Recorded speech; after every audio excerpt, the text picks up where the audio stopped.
share posts on Instagram. Welcome back to a new guide video, everyone. If you have not added any posts to your Instagram, in this video, let me quickly show you.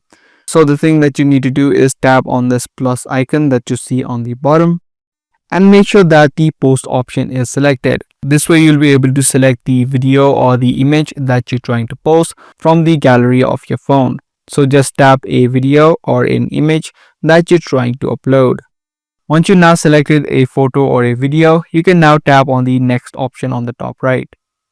Through this section, you can add in different things such as overlays or audios to your music, or you can also add in filters through these sections. So take a look at these options on the bottom and then tap on next when you're done.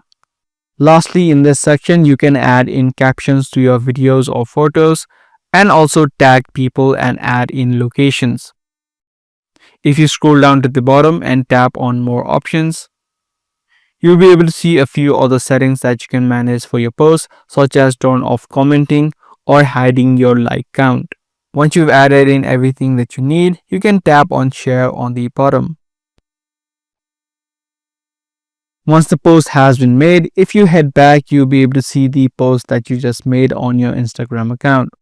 Now, once it has been posted, you can also tap on the three-dotted line and make a few changes or edits to your post. So that's the exact process that you need to follow to share your posts on Instagram. I do hope this guide video was helpful to you. Be sure to subscribe and also make sure to give this video a thumbs up.